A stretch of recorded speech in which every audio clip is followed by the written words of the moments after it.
I felt like an imposter. I felt like I was given such incredible privileges and opportunities. And I will tell you, though, that over the years, I have learned that confidence gives you the skills and the coping methods to handle setbacks, to handle failure, but it doesn't mean you won't sometimes fail. Linda is a multi-award-winning CEO, not one, multiple, keynote speaker, podcast host, TEDx speaker, TV producer, your best-selling author 6 times over. I want to hear all about how you got to where you are today and what you've learned along the way.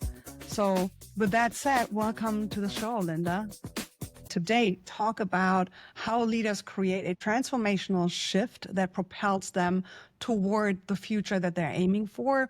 And with me today is Linda Fisk from Leadership Global, and we have met at the C-Suite Network. And your background, Linda, is so fascinating. Karina, what a pleasure to be on your platform. You have an unbelievably dynamic approach to leadership and one that I just hold in such high regard. You and I have been able to be in several conversations around the topic of leadership, and I think your methodology and I think your approach is it's groundbreaking. And so being able to be a part of your platform, it's honestly a thrill. Thank you so much. Thank you. Wow. I'm curious, as we start out, is there part of your journey that you feel like was the hardest along the way? Yeah, I think that the part of my journey that was most challenging is actually going to be common to a lot of women. So what am I talking about? Well, I'm referring to self-confidence. We don't enter the world with self-confidence, and no one is self-confident all the time.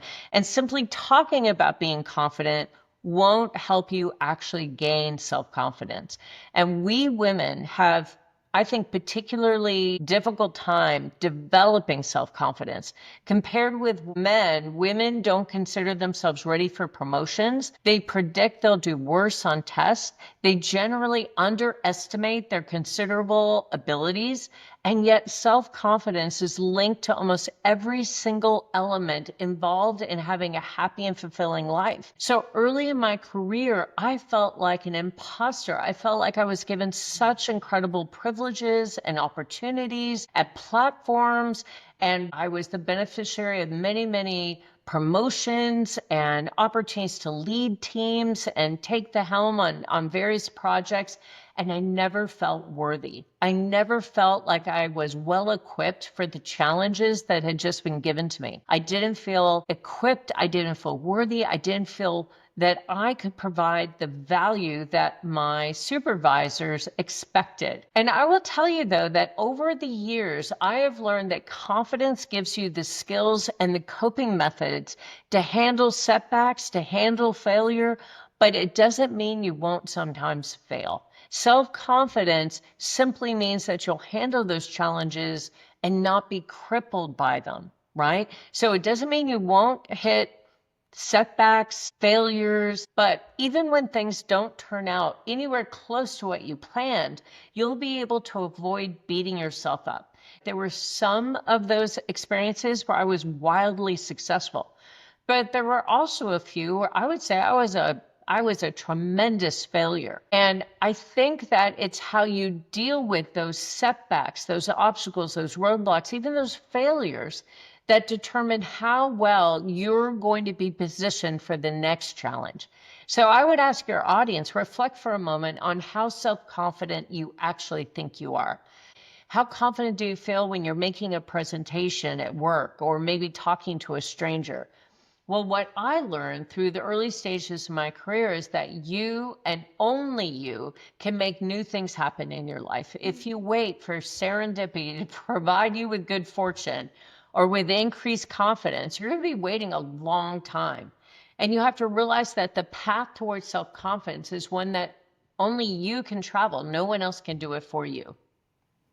Yeah, that resonates, Linda, so much. By the way, I love that you addressed my audience directly. A lot of the people I coach with, these are successful leaders. They've risen through the ranks already and still have ambitious goals ahead of them, of course, but they're all dealing with it. And the question occasionally comes up, but with the hundreds of leaders I've coached, what do other leaders discuss in these sessions? Am I alone in this? Am I the only one questioning myself? Always feel alone Mhm. if you're really feeling insecure, right? And what I would say is if you lack confidence and you want to build your self-confidence, it's important to keep in mind that it's a process that doesn't happen overnight. Some women create the belief in self that's required to push the limits of their abilities. They continue to try, even at the risk of public failure and humiliation. And so, in my mind, it really is about practicing those steps of small opportunities to risk, stepping outside your comfort zone, taking on a new challenge, taking on a new role, taking on a new responsibility, and seeing how well you do with that. And the better your end result is, the more confidence that you're going to be able to develop as a result of that experience. So practice those steps, practice those small steps. And what I would say is when you hit an obstacle, a roadblock, a failure, a misstep, listen, see that as just your first attempt at learning. This was just your first attempt. It's not truly a failure. This is just an opportunity for you to learn from that experience and move forward with more confidence next time. That's fantastic. I like how you emphasize this is not an overnight success, and it requires deliberate practice and making peace with yourself that failure is not suddenly not an option. It is embraced as part of the learning. That's that growth mindset that we'll often talk about, right? Yeah, it's also interesting because you said, think of those steps that you can take. Leaders come into a coaching session and because they seek confidence and they don't know how to approach it. And I think the confidence comes from knowing three steps to take. And they go, can you give me the 5 things that will increase my executive presence? What you could ask Google or ChatGPT. What are things that boost, executive presence? But then we're not getting any further. What is it for you that would help you boost your executive presence? What's standing in your way? And if self-confidence stands in the way, just repeating after somebody's 5 steps how they increase executive presence won't do it for you. So you have to learn to understand what thoughts originate in your mind that create this inconfidence, because you believe something about yourself that holds you back, right? What are you believing about yourself? What are you believing? What assumptions are you making about your environment in this case? And then develop the steps from there. And then you're right? Like practice those steps and get your feet wet in order to do it. That's what I'm taking away from what you just shared. You have to start doing it, even if you don't feel confident just yet. It builds along the way.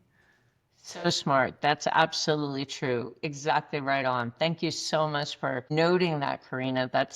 I think that it's a lifelong journey to really understand not only what your current competencies are, but what they could be if you see life as a series of learning opportunities. So if you have a growth mindset, and if you see that whatever stage of accomplishment you're currently at doesn't have to be the end point. There's something else for you to accomplish or achieve. And that journey towards achievement happens simply one step at a time.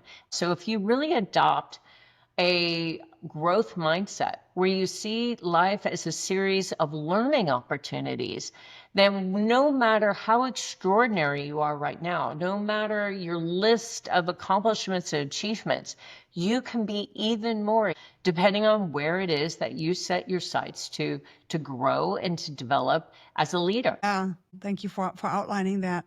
Now, you've risen through the ranks and you've held many different roles. How did you approach your own career development? It's not just serendipity. You took charge of your career.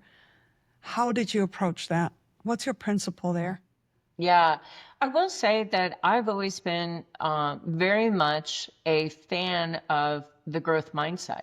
So it's very much a focus on, yeah, I'm not great at tennis right now, but if I take lessons for a year and I continue to practice, I can be. Yeah, I'm not great at being a CEO yet because I was just hired into that position last week, but I'm going to learn from mentors and I'm going to learn from advisors. I'm going to go to conferences. I'm going to learn from my team. And a year from now, I'm going to be really competent at that. So I think for me, it's simply been adopting this sort of lifetime learner mindset of recognizing that, yeah, when I start out on any particular journey, when I assume any kind of responsibility or role or title, initially, I am not going to necessarily be the best at that. In fact, I think it's Malcolm Gladwell who said that you need 10,000 hours of practice in order to be competent. So in my mind, you have to give yourself the ability to log those 10,000 hours of practice. But I always felt like I was going to be a leader that created impact. And that's always been sort of my North Star, is I recognized that I had a lot of learning to do along the way, but I felt like I had the capacity to have a level of impact and leadership that would be meaningful to other people. So I have to ask your audience again, what comes to mind when I say impactful leadership? Well, I think of impactful leadership is about making long-lasting, positive, and meaningful contributions to organizations and communities, and most importantly, in the lives of people around me. And in order to be an impactful leader, I think you have to combine both your mind and your heart to lead. You have to achieve sustainable goals that build lasting impact by genuinely and generously influencing people. And that influence is simply to help them believe, trust, and join you in your mission. I will tell you that I think women are uniquely well suited for impactful leadership. What might be some of the strengths we take for granted as women that help us in impactful leadership? And how can we recognize and apply those strengths every day to leadership challenges? Well, the very first and I think foremost quality of good leader is to recognize your own values, your own character traits and talents, and establish a leadership style that is very much aligned with who you are. And then it's about serving with your mind and with your heart, incorporating an attitude of service to genuinely connect with the people in your life and actually earn their loyalty. And the last thing I would say is be generous and participate. Share your knowledge generously with those you lead, being a role model to inspire and motivate people to move forward. So even though I am still on my own learning journey, and certainly as I took the mantle of every single job in my career, I was a new learner. And I guarantee I got things wrong.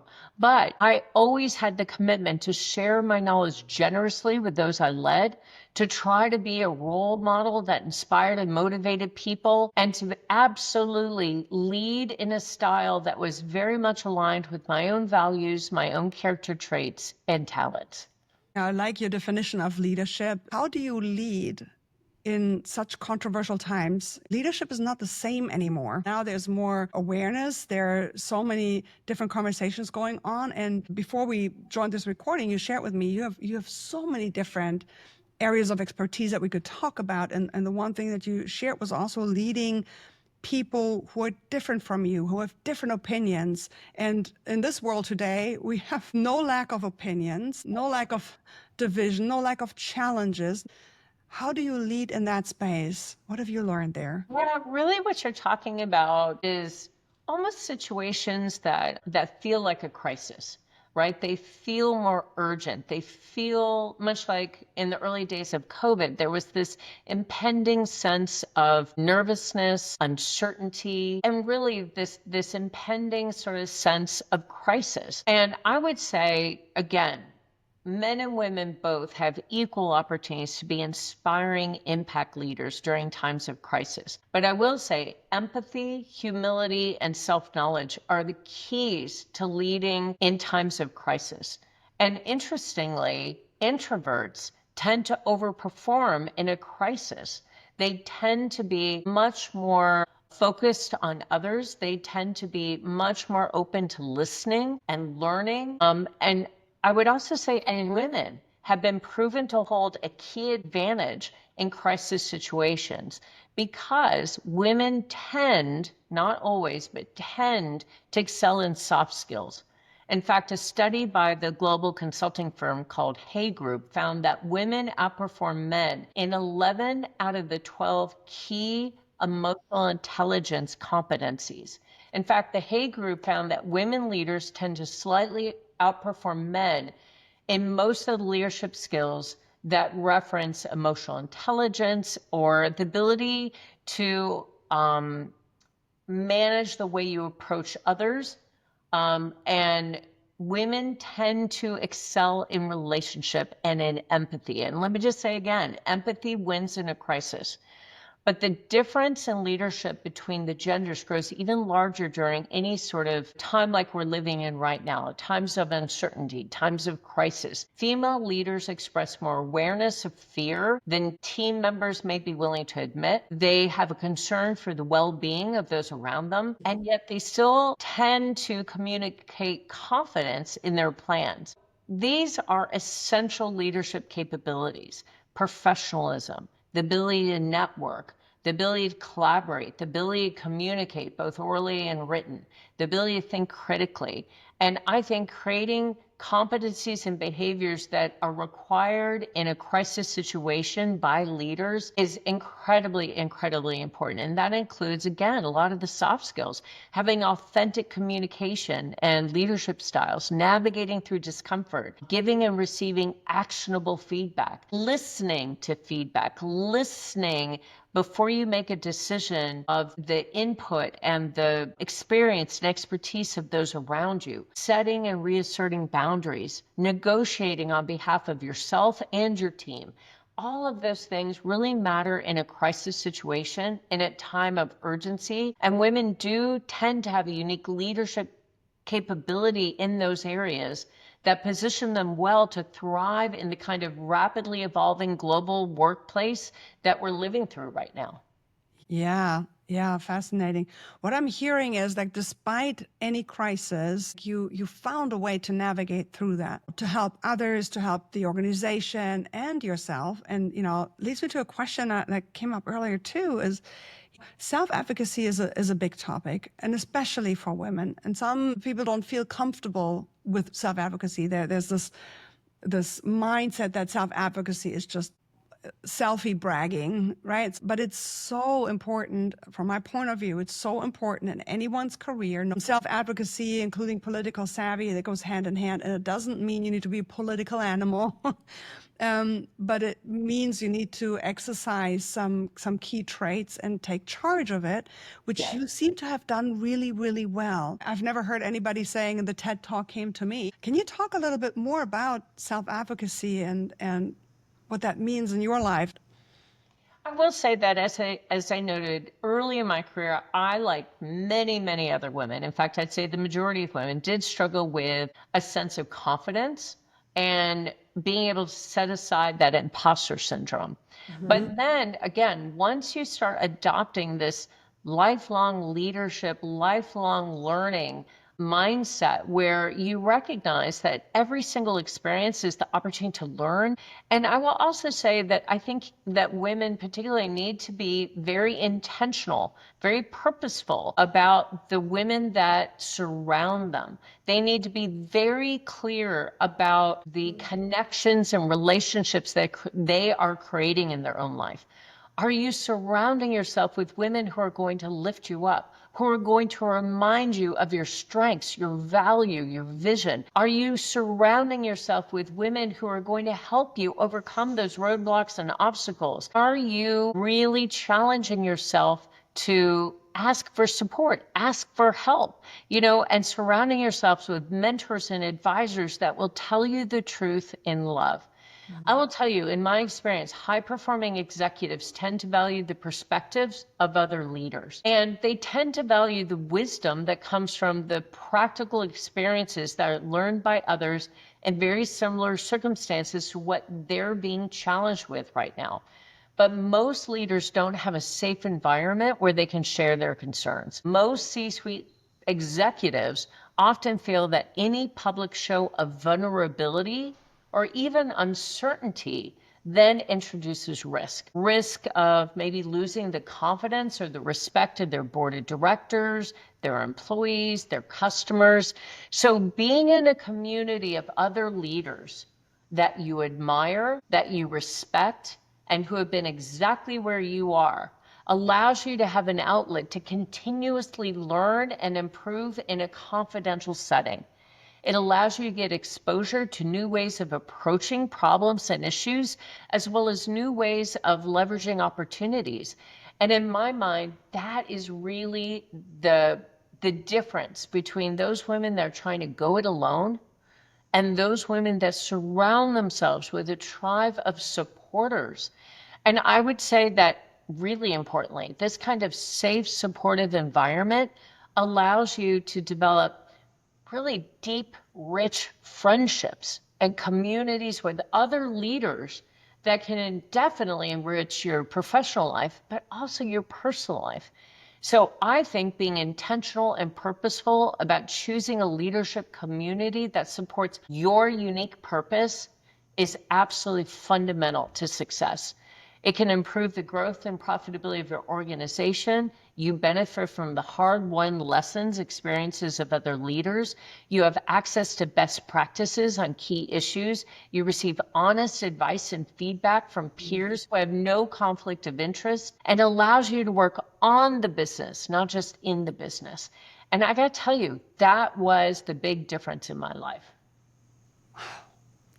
Linda, it sounds like you were just sharing with my audience exactly about the group that I'm leading, because that's exactly what we're doing.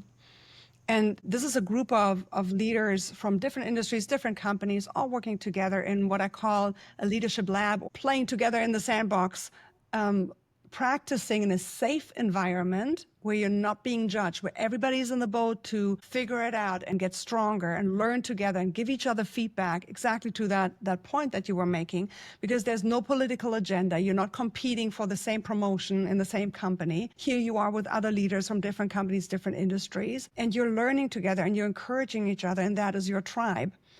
And to develop those strong relationships, which also in this environment is even more important now, to not rely on the small circle you have right now, but to keep expanding it, because this is a tough environment right now. This is an employer market. Absolutely. And I love that you're doing this, Karina. And you are also, as you noted, a part of other communities too, like Leadership Global and the C-Suite Network. And I think that is such a smart strategy. Women benefit from a very small, intimate group of women that they deeply trust, women that will open up doors for them, women that will be their supporters, their champions, their cheerleaders, women who are going to tell them about really privileged opportunities that otherwise they would never hear about. You need that close circle of intimate relationships with other women who will tell you the truth in love, open up doors for you, absolutely support you, whether you're in the room or not. You need that. But you will also benefit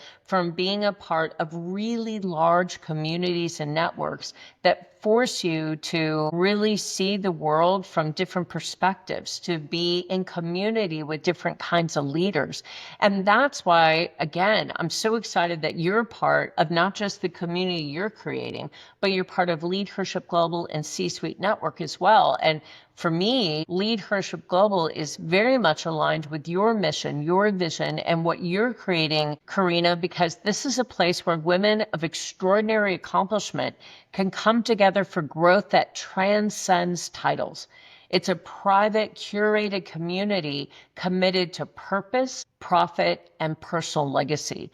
So I don't think of Leadership Global as just another network. I think of it as a trusted circle of women leaders, founders, executives, entrepreneurs, and visionaries like you, Karina, who believe that success is more than status. Leadership is about impact. And here you'll find the kind of high quality, high caliber relationships to elevate every single dimension of your leadership journey. Yeah.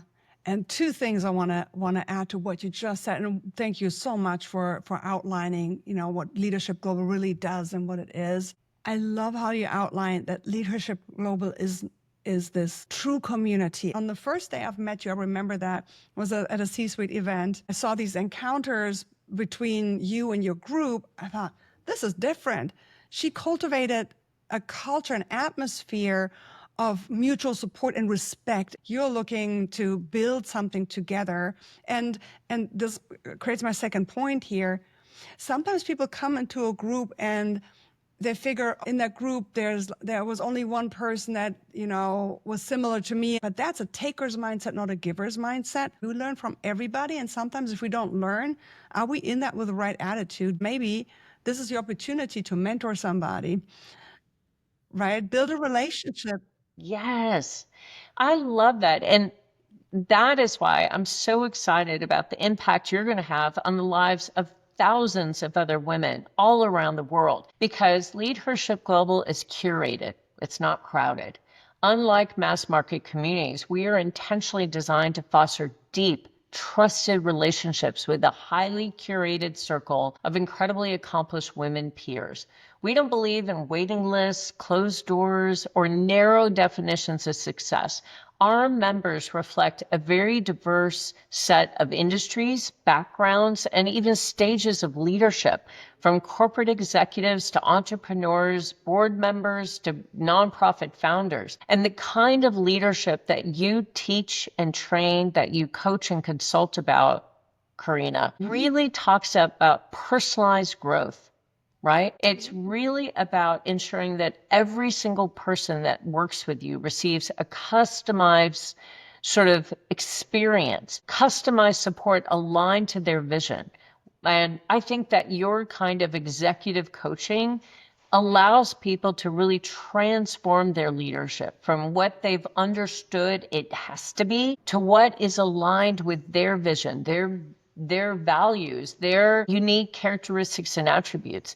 And you are going to create such a ripple effect in Leadership Global. You're going to impact thousands of lives. And honestly, I can't wait to see that unfold over the next year. That's fantastic. Well, thank you so much for saying that. Yeah, it speaks deeply to my mission there. I don't believe in these wait lists and countdowns and, just mass market communities. They're highly curated.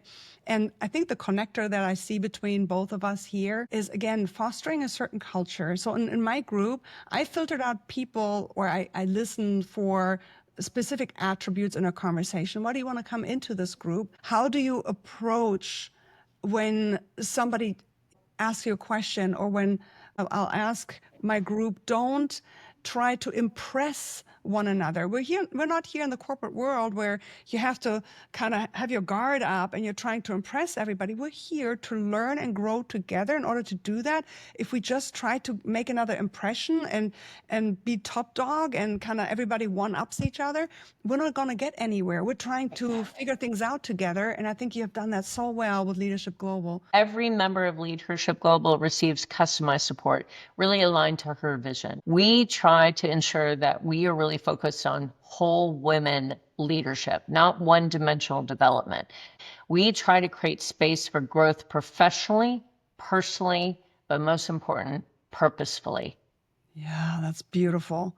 And you just answered the question that I wanted to ask you, of what you want to leave with our audience about Leadership Global. Is there anything else that you feel like the audience should know about Leadership Global at this point, or any place where they should go to learn more? The only thing I would say is, listen, if you are a woman in a position of leadership and you feel like you're going it alone, listen, you've earned your seat. Now it's time to claim your circle. Leadership is lonely only if you let it be. And Leadership Global is really a place where power meets purpose. We're a place where you'll be able to grow your business, expand your influence, elevate your leadership, and truly be seen, heard, and supported. Wonderful to have you on the show. Thank you for being a guest and making the time. Please come back. Oh my gosh, Karina, it was my pleasure. You are not only an incredibly talented host, you're also such an incredibly inspiring leader. It was honestly my privilege and my honor to be able to be on your platform with you.